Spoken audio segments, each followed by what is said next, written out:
So, I want to talk about why nobody wants the average, everyday, unambiguous dark skinned Black woman identifying with exceptional or above average beauty promotion. And this video was inspired by a comment that was recently left under my community tab post about Alandria and Shelly from Love Island USA Season 7. And the comment reads, Shelly is Haitian, her parents are from the Caribbean, she is exotic and benefits from featureism. She actually gets attention from Black men, so I don't know why you're posting her like you or your followers can relate. Realistically, she's not your representation. Maybe Alandria, but not Shelly. Now, I noticed that this woman has Jasmine Tooks as her profile picture, so I'm assuming that she's mixed, and coming from the mixed race sector here on YouTube, she's using a lot of their language. So I guess because Shelly is a pretty unambiguous dark-skinned woman with smaller features, and the colorists and featurists find her to be more attractive than Alandria, they are now trying to pit her against Alandria and claim her as one of them. And I find that really interesting because they have repeatedly identified other dark-skinned women with smaller features as unambiguous and a part of our representation. Women like Anuk Yai, Lupita, Lashana Lynch, or when they talk about unambiguous dark-skinned women artists who aren't doing as well as light-skinned women artists, women like Coco Jones or Normani. Those women don't have broad features either, but they consider them our representation. And I'm bringing this to your attention, unambiguous dark-skinned women, because I think it's important that y'all understand the game that's being played here. See, the colorists and featurists only want us to identify with unambiguous dark-skinned Black women when they perceive them to be unattractive or when they're not as popular as their light-skinned counterparts. They don't want us identifying with unambiguous dark-skinned women when they feel the representation is more or less positive and well-received and can compete with positive, desirable light-skinned woman representation or mixed woman representation. And because Shelly was the most desired Black woman in the villa on Love Island, they want to lay claim to her. But no,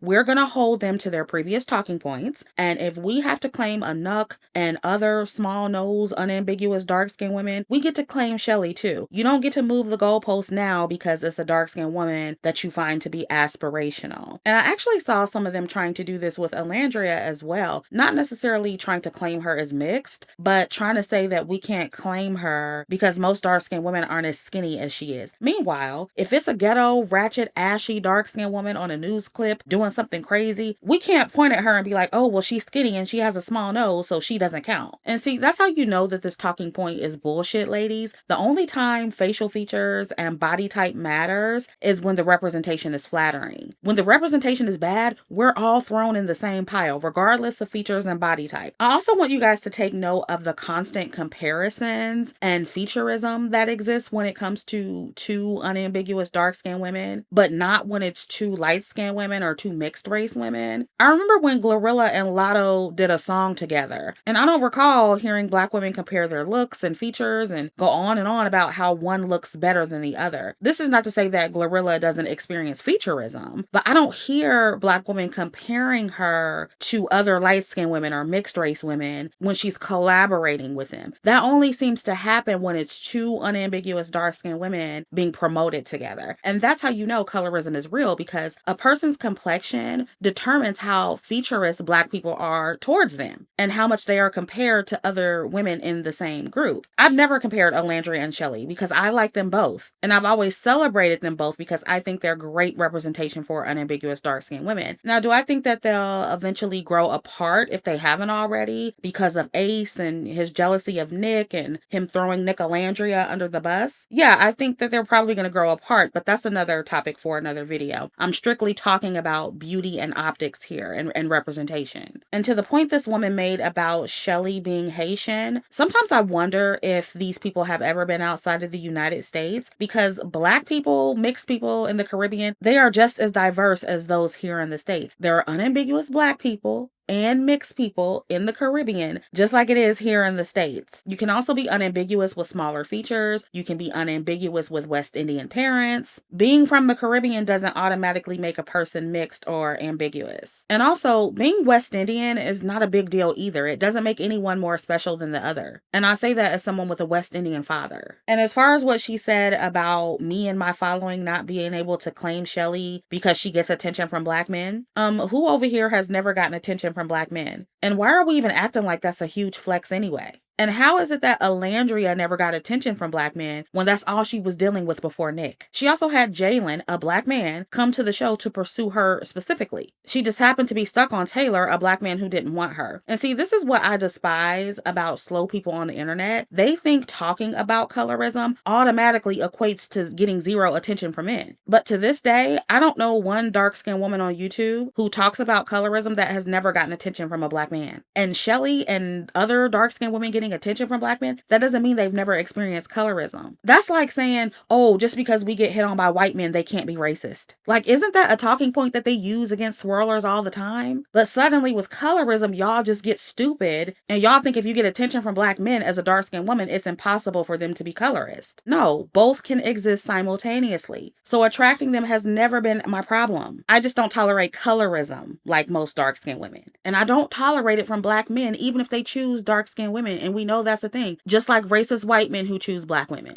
I don't tolerate either one. But I find it interesting how there's this divide in thought process, specifically when it comes to Alandria. Some people are saying, oh, well, dark-skinned women can't claim her because most don't look as good as she does. And then other people are saying, oh, well, you can only claim Alandria because she's not as attractive. Or the only reason y'all identify with Alandria is because she was rejected by a Black man on the show. Or because she has fuller or quote-unquote stronger features.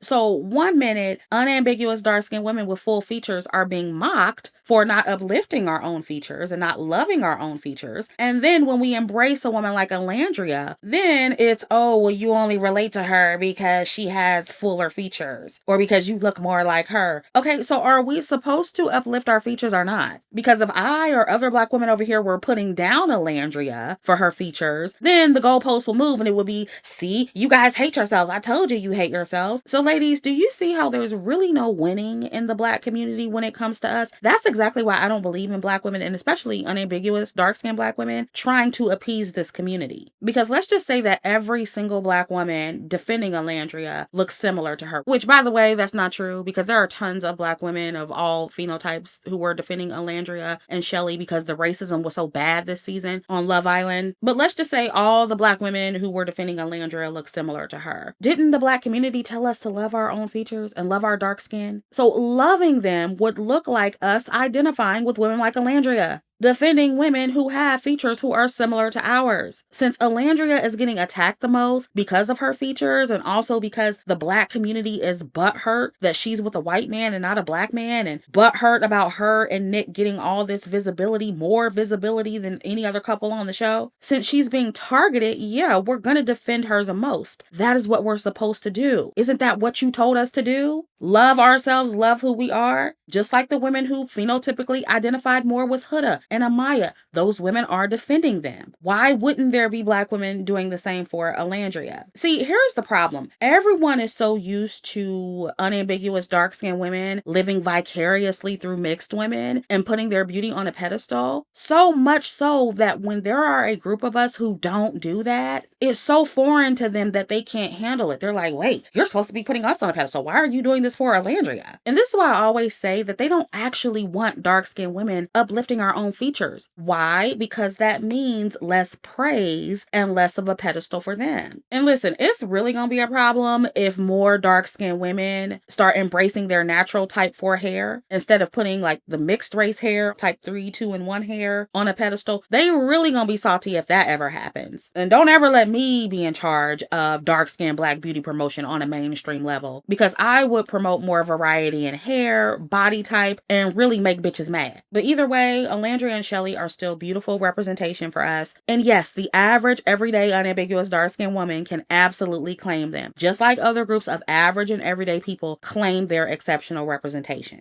And I'm sorry, not sorry, but I'm going to keep beating this dead horse and making videos about this as long as people keep telling us that we can't embrace our desirable representation like everyone else. Most people are average looking, and every other group outside of dark-skinned women identifies with representation that they don't look like or live like. Most everyday Black men talking shit look nothing like the representation in the media they identify with, nor do they have as much money. And I've seen Black men attempt to live up to their exceptional promotion, but let's be honest, if you go outside in most places in the United States, you're not going to see a Broderick Hunter around every corner. You're not even going to see a Michael B. Jordan around every corner. And y'all know I don't particularly find him the most attractive, but I'm talking about in terms of body type. You may see Black men with his body type in places like the gym, in concentrated areas like that. But outside of the gym, they only pop up on occasion in most places. When it comes to white men, you're not going to see a Chris Hemsworth around every corner. And I saw somebody bring up the point that white men get a lot of average representation in the media. And I do agree that white men and men in general have more average looking promotion, but they have more financially exceptional promotion than anything. And that's what matters most, because that is what they are judged by in this society as men. Women are judged by our level of beauty and men are judged by their finances. I'm not saying it's right, but that's just the way it is. So when I hear y'all say, oh, well, men have average promotion, so why can't we? True average promotion for men would be the promotion and pedestalization of financially average or broke men in the media. And that's not really a thing. Now, I do think what tends to happen with average men is that they see other average looking men in the media who are also rich and they live vicariously through those men, and they start thinking that they're exactly the same. So they become arrogant and audacious towards women as if they have the same social capital. But in reality, they don't. And they would have the same social capital if financially average men were celebrated in and outside of the media, but they're not. So that's why I say that men don't truly have a lot of average promotion. They have financially exceptional promotion, and they also have exceptional promotion in terms of looks that they identify with and they live through vicariously. And nobody is telling them that they can't do that, which is the point of this video. Most white women, they aren't as thin or rich as their media representation, and they're still allowed to identify with them. We don't see a Gigi Hadid around every corner, and nobody is telling the everyday average white woman that they can't identify with her. Most of the mixed women and light-skinned women on here talking about pretty privilege, they look nothing like the women they brag about and use in their thumbnails. Most of them don't have their exact facial features or their exact hair types, and they also can't relate to their lifestyles and dating lives. The women they identify with also aren't seen around every corner. And we aren't telling the everyday average mixed or light-skinned woman that they can't identify with Tyla or Beyonce, despite most of them not looking or living like them. Nobody is telling any of those groups I just mentioned that they have to all look like or live exactly like their representation.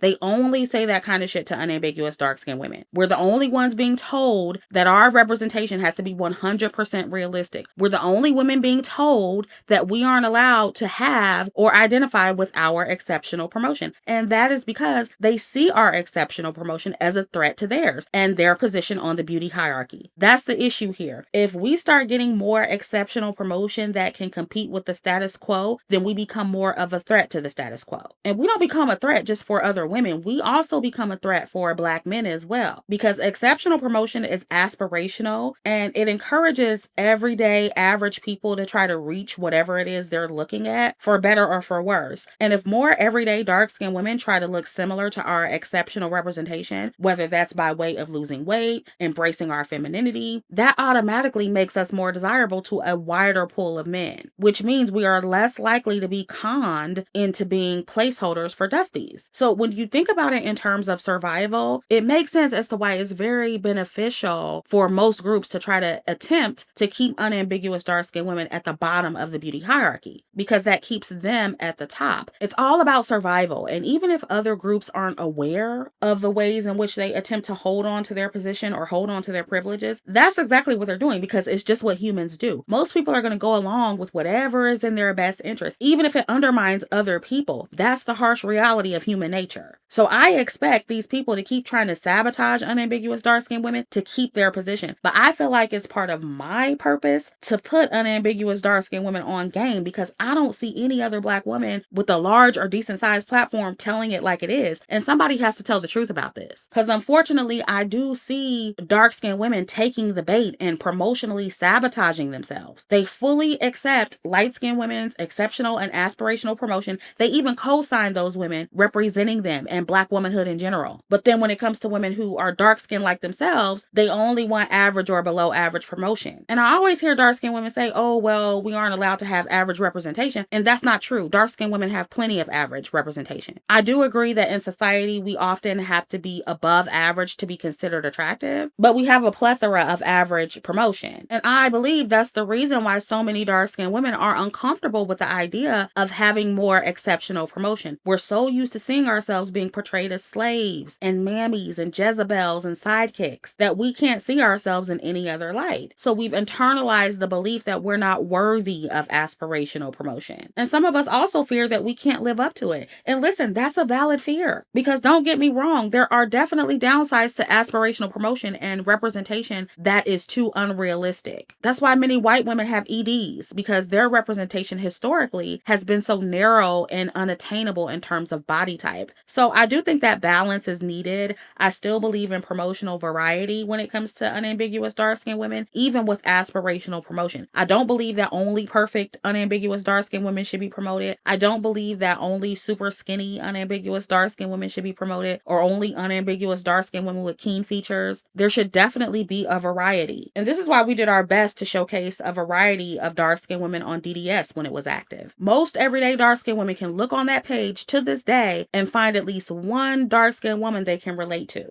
or reach their level of beauty. And I also want to remind dark-skinned women that your specific representation or your specific image is not going to be seen in every promotional space. I'm short with a thick hourglass figure.